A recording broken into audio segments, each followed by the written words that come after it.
So I promise I've only got one boring slide to begin with, and then everything else is exciting. This slide is meant to give you an idea of where the automotive subgroup, which I chair within the MIPI Alliance, is organized. It actually reports to the marketing steering group, but also with a dotted line to the technical steering group. And the reason I show this is because, number one, it may be hard to find us on an org chart, but we have been in existence for a little active and strongly active for about 6 months. And this is in response to a general direction from the board of directors to start looking at adjacent markets, which includes automotive and some other markets.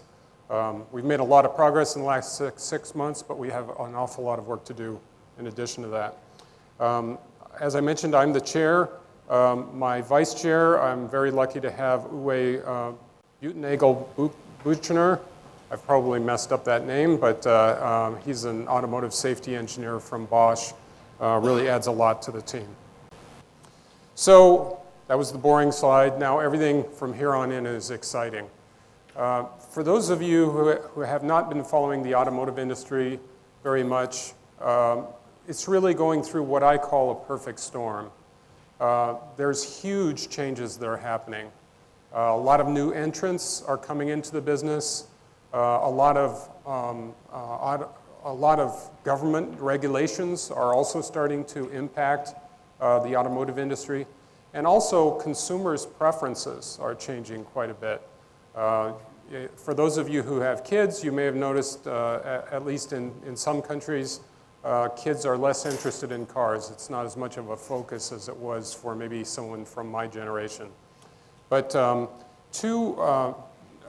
couple of things that have happened is because of this, we're seeing all kinds of transitions and new requirements for aggressive new fuel economy standards, electrification of the car, connectivity, adding 5G interfaces or 4G interfaces to the car, new OEMs, as I mentioned, and also new business models. That's another one that's happening with the so-called shared economy. So people don't own cars.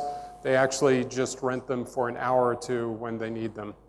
And also there's a big drive for improved safety, whether this is advanced driver assistance systems, the so-called ADAS, or whether it's ultimately robot cars, which another acronym for that is ADS, or autonomous driving systems. So this perfect storm is causing a lot of sort of ripples in the force, and you're going to see a lot of changes in vehicles in the future.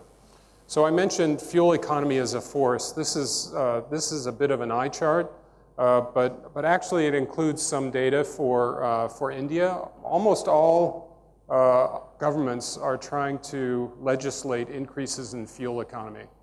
And as you can see from this chart, the EU is targeting roughly 60 miles per gallon fleet average fuel economy in 2021. The US is maybe a little bit behind that, targeting 56 miles per gallon in 2025. I notice the data is not 100% confirmed, but I notice the India government is targeting 52 by, I believe, 52 miles per gallon by 2022. And there's a lot of reasons for this, concern about the environment, that kind of thing. And so car companies now, or the OEMs as we call them, are doing everything they can to try to increase fuel economy. There's a general belief that some kind of electrification is necessary to reach these kinds of aggressive targets across the fleet. And everywhere they can, they're trying to identify sources for saving a mile or two per gallon. And as this chart describes, one thing that may not be immediately obvious is if you could get rid of the side mirrors. Side mirrors are actually a big drag item on vehicles. So if you could replace those with a camera and then maybe with an LCD display internally, surprisingly, you can save potentially as much as 1 mile per gallon. Now that may not sound like a lot, but over time that's pretty huge, and especially if you're trying to get to the 50s or 60 mile per gallon range, that's that can be a big change. And that interface between the camera and the display inside the vehicle, that's sort of where MIPI Alliance plays. So I also focused in on automotive safety. So 5 years ago, whenever people talked about vehicles, one of the things you heard them talk a lot about was infotainment systems. And I think infotainment is still important, but actually, if you look at some of the surveys, what you find is people, when they're thinking about a new vehicle, are primarily interested in price. That's the first cutoff point. Then fuel economy, then, and then quality, and then safety. And actually, infotainment is quite a bit down on the list. Now, I just mentioned that because a lot of the what's going to drive MIPI Alliance specifications into vehicles are going to be automotive safety kinds of systems. So you ask the question, why MIPI for automotive? Well, one of the answers is MIPI is already in automotive. So if this is a block diagram of a system design, an autonomous driving system designed by Mobileye, now Intel. And if you look in that highlighted red area, what you'd see is a CSI2 interface, which is the camera interface that MIPI Alliance specifies. So we're already used there. There's also very high market growth rates, which is driving MIPI Alliance member interest. Actually, the compound annual growth rate for automotive electronics is predicted to be around 9%. And primarily, MIPI Alliance has been focusing on mobile industry, which has had very high growth rates, but now it's leveling off a bit. And so other adjacent markets like the automotive industry are quite interesting. So I mentioned that the board authorized this automotive subgroup starting in January. There was an initial investigation into what some of the differences might be between MIPI interfaces targeted primarily for mobile and how we get them in automotive. And one of the obvious changes is the length of the channel. So if you've got a camera on the back of your vehicle, and that camera data needs to get to the supercomputer, which is located somewhere in the center of your vehicle, you're definitely going to have longer than 0.3 meters, which is currently what's on average specified for MIPI interfaces. It may be as much as 8 meters or even 15 meters, depending on the size of the vehicle. And so that's a target for us. Let's see. One comment is the MIPI Alliance is looking at automotive, but we will continue to serve the mobile market. And so that's also an important message of this. Okay, so I mentioned high growth rates. So what's actually growing? Well, what you're seeing is you're seeing a lot of high data rate sensors being added to the vehicle. And those high data rate sensors, so-called surround sensors, would be things like automotive radars, LiDAR, and also image sensor. A lot of the systems that are out there are based on image sensor. The CEO of Mobileye actually gave a very interesting presentation at the MIT Center for Brains and Machine Talk, where he said current cameras in vehicles, such as used by the Mobileye system, are in the 1.3 megapixel range, so XGA, but targeting 2019 or maybe 2020, the target is 8 megapixels. An 8 megapixel camera with a high dynamic range could require as much as 12 gigabits per second of data. So imagine that. You have what should be a very lightweight and low-cost cable, which must connect that camera on the back of the vehicle up to the supercomputer, and you're trying to get 12 gigabits per second in a reliable manner to it. So that's an interesting challenge.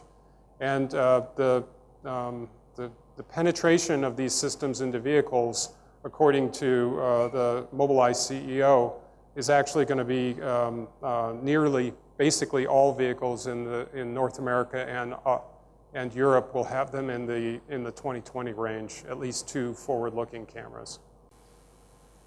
So I mentioned channel length is a big challenge for us, at least something new for MIPI Alliance. So we've been meeting with and talking to a bunch of OEMs, as well as tier 1 suppliers. And one of the standard channels that they talk about is the 15-meter channel. And it's more than just 15 meters. It's 15 meters with 4 inline connectors. And for those of you who have looked at wireline systems in the past, you may recognize that every connector actually introduces the possibility of an impedance discontinuity, which can increase the distortion of the channel. So that makes those 4 inline connectors equally spaced as our worst case channel, makes it a little bit tougher. We've also, within the MIPI Alliance, been looking at 4-meter channels. And 4 meters is believed to be about what is required for a side mirror replacement with a camera. And also, if you look at some of the estimates coming out of early IEEE studies, about roughly 2/3 of the gigabit plus data links in cars are less than 4 meters. So that gives you an idea that the bulk of the market could be less than 4 meters. Although there is strong push from some of the OEMs that we've been talking to actually accept 8 meters as our topology B. But in addition to that, there's still the existing systems, which are a single ECU, so a single electronic control unit, maybe 1 PC board, and these kinds of applications could actually use the existing MIPI interfaces. Although in the future, automotive, and I'll say a little bit more about this, automotive safety will impact those designs, and so even those designs will have to change. So I talked about cable topology, so cable length. What about cable type? The input that we've been getting from the automotive industry is that 2 cable types are acceptable: coaxial cable, which is an unbalanced, will be an unbalanced connector, and maybe more susceptible to EMC issues. And then also shielded parallel pair, which may be a little bit more costly, but also enjoys differential communication, which provides a little bit higher EMI immunity. So one of the things to be careful of when you're coming from a consumer side and thinking about going into automotive is what kind of changes are there in terms of design methodology, in terms of targeted semiconductor solutions, et cetera. And there are people who have done studies and said that there's more than 50 differences between consumer and automotive. But what I tried to do here is show that there's, some of the primary ones are reliability, uninterrupted supply, security, and safety, functional safety.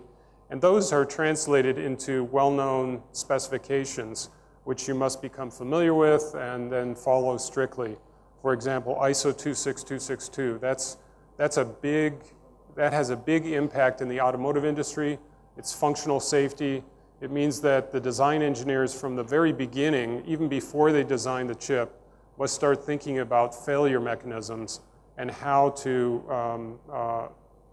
prevent them, and if not prevent them, what kind of options are there for compensating for them when the vehicle is in operation.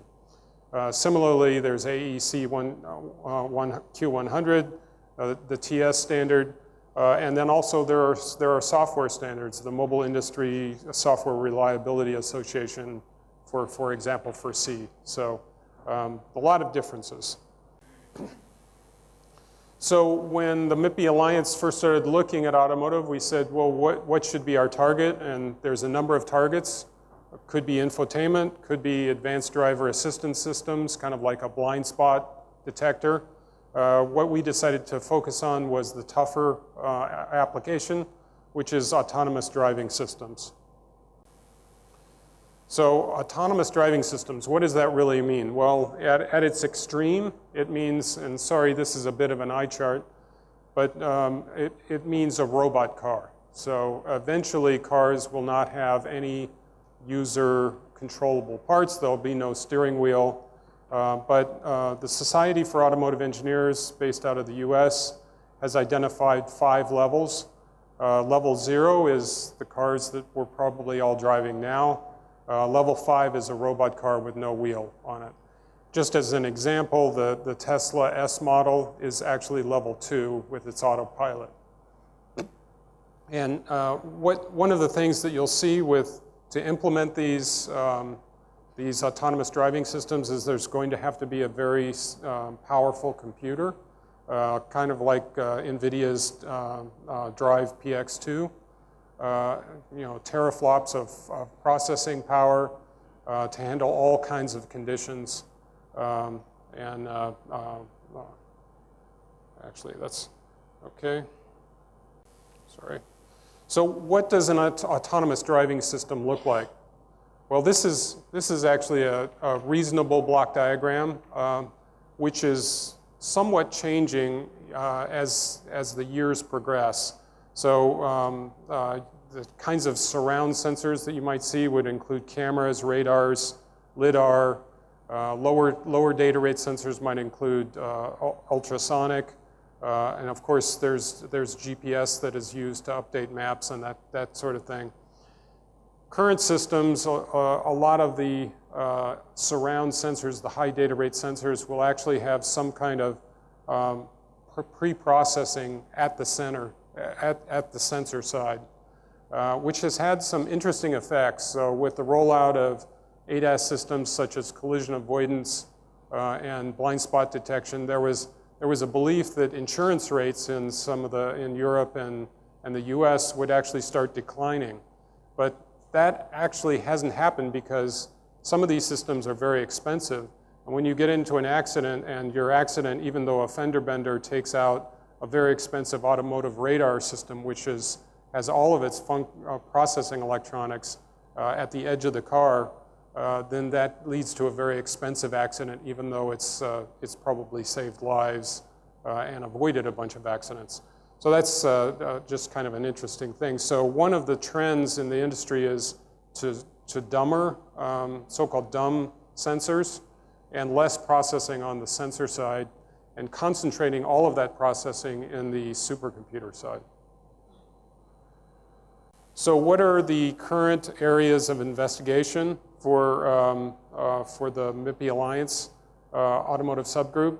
One is data rates that are required for automotive interfaces, and currently we've settled on trying to implement a system that will support 12 gigabits per second on one of those 2 cable types that I indicated. Another one is bit error rate, and we're pretty fixed on that. That's going to be about 10 to the minus 12 bit error rate. Channel definition, we're still working on that. The automotive environment is pretty harsh. There's a lot of possibility for EMI, both radiation as well as interference within the channel itself. And we also have noise, so we have noise sources that we have to be concerned with, as well as channel distortion effects. A lot of automotive systems require capacitively coupled. That's not something that you typically find in a MIPI interface. There's also power requirements, upper limited power requirements on transmitters and receivers, as well as, interestingly, sometimes the requirement from the OEMs is for the receiver side to provide power to the sensor side. For example, as I was mentioning earlier, those side mirror replacement cameras, they may be in a location where there's actually no power normally available to the camera. So they would expect that the receiver would provide that power. Another active area of investigation is functional safety, ISO 26262, and then of course security. Many of us have seen some of the videos online where someone can hack into your car and take control of that. So that has to be considered. Latency and synchronization among multiple sensors is an important area of investigation, and cable size, weight, and connector limitations too. So just as a final comment, there's lots of interesting work to do, and we're always looking for new members. The prioritization of these tasks will be basically member-driven, and companies with experience and or interest are encouraged to join the automotive group within MIPI Alliance. I guess that's it. Are there any questions? Is there a need for encryption in automotive? Because it can be easily hacked on the CAN bus or LIN bus. Sorry, having... Is there a need for encryption? Encryption. Encryption. Possibly as part of a security system, there could be. When you look at security, there's actually, it's not so well defined, or it's kind of ill-defined. There are a lot of factors that fall under the security area. It could go from one extreme, which is content protection. So already MIPI Alliance specifies video source to display kinds of interfaces. And one of the key factors there is HDCP content protection. So that may involve some encryption, but it's primarily to protect the content. But other extremes in that area would be basically like an access or identification that somebody has not replaced your camera with a fake camera in an effort to hack your system or to grade its usability. Any other questions? So one doubt actually. So is that fusion computer has to be the single one, or can it be distributed so that it will be near to the sensors? Can it be distributed so that the topology A can be reduced to like smaller lens? So I'm not sure that I 100% understand the question, but you're talking, it has two questions actually. So you have this topology A, which is like some 15 meters length, right?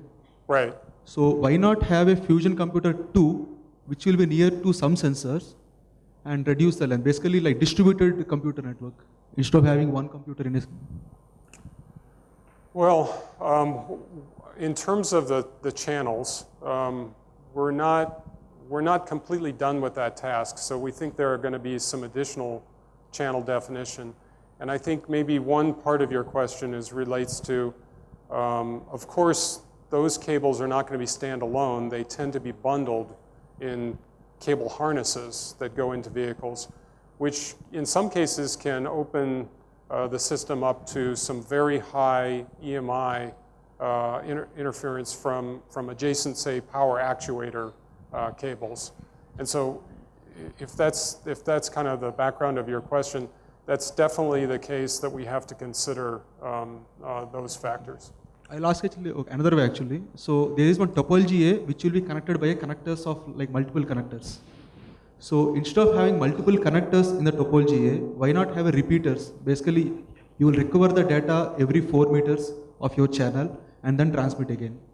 Okay, I hear what you're saying. That's actually an interesting idea. I think it would ultimately come down to cost. So there are probably some other issues like latency. Because latency is a big factor in an autonomous driving system. But part of although it doesn't seem like it, in vehicles, cost is actually a big driver. So.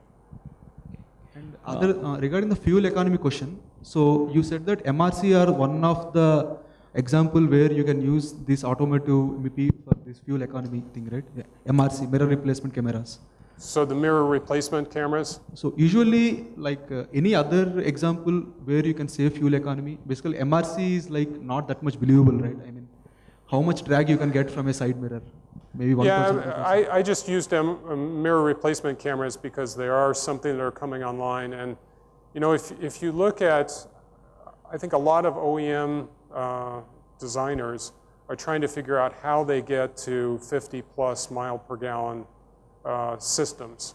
And there's a big belief that there's no way they're going to get there without electrification, at least partial electrification of the vehicle. So mild hybrids, where you have a starter generator, that sort of thing.